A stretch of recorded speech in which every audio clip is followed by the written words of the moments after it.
else I want to talk, now there's noise. Hold on.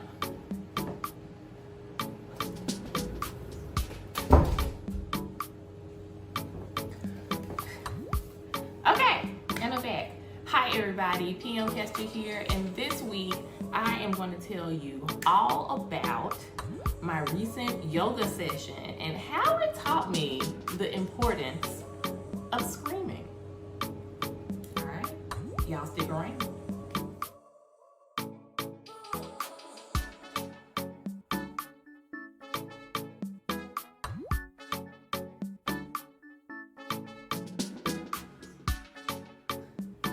Hey everybody, I am so happy to be back with you this week talking about the topic that sometimes you just have to scream.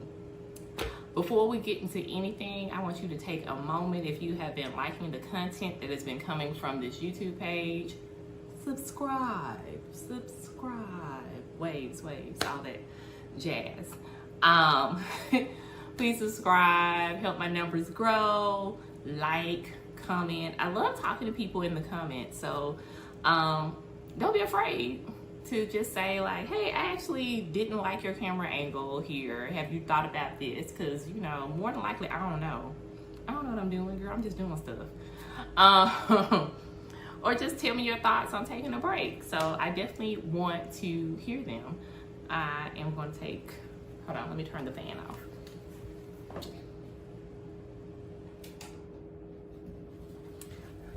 Okay, and I'm back. All right, so I'm gonna go ahead and get into it. I'm looking down. If you see me looking down, I have some notes on my iPad here. So basically, where did this whole screaming revelation start? I took a break to do a longer yoga class. I have osteoarthritis. I might have mentioned it in another video. I know I've definitely mentioned it on my podcast. So I try to be very mindful of taking different breaks to stretch every day. I think I talked about that on like my top breaks or break taking tips or whatever, that I do these yoga breaks. And a lot of times they're pretty short. They're like, of course, when I'm in a pinch, which has seemed like a lot lately, there's like a 5-minute yoga break, 5-minute poses are like my wheelhouse. I love it. 10 minutes, and then at most a 20-minute yoga break.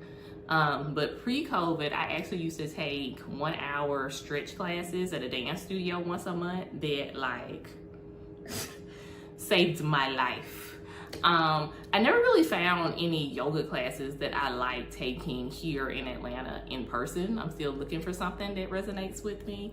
When I travel, like in particular when I go to Miami, there is a 1-hour beach yoga class that I love, to the point that during COVID, they were doing classes via Zoom, and I paid to take the classes via Zoom. The teachers were so great, and I really loved being outside in nature.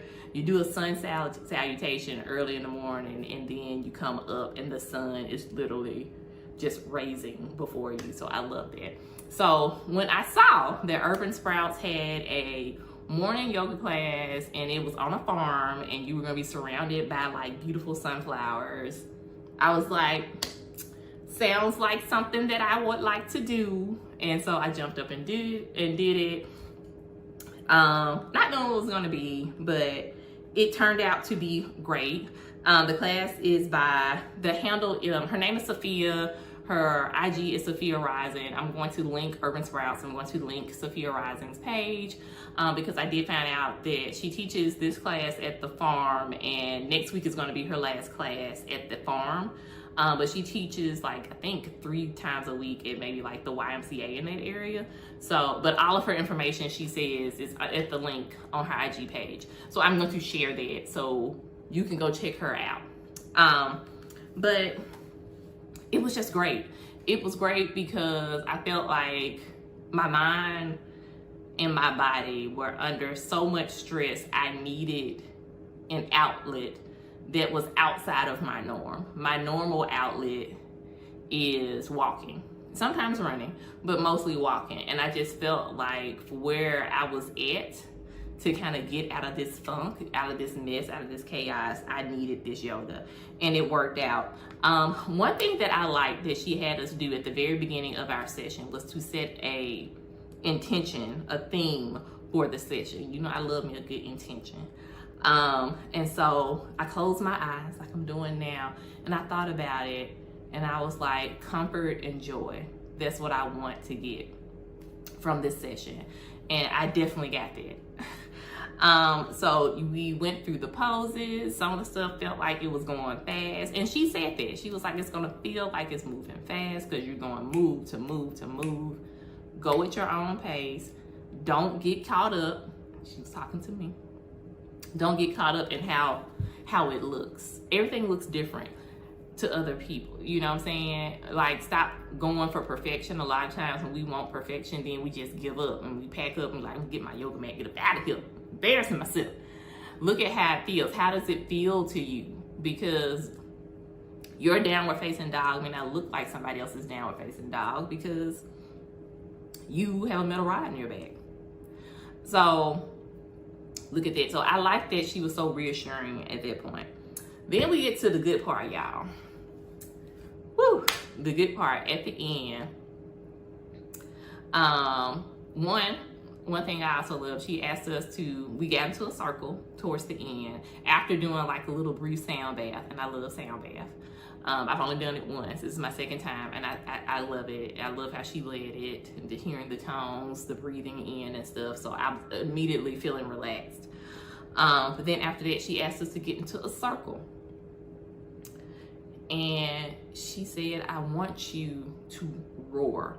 That's right, y'all, roar like a lion, which is more like us yelling or screaming. And we did that for like maybe 2 or 3 rounds. And then we made noise. I'm gonna close up my tablet.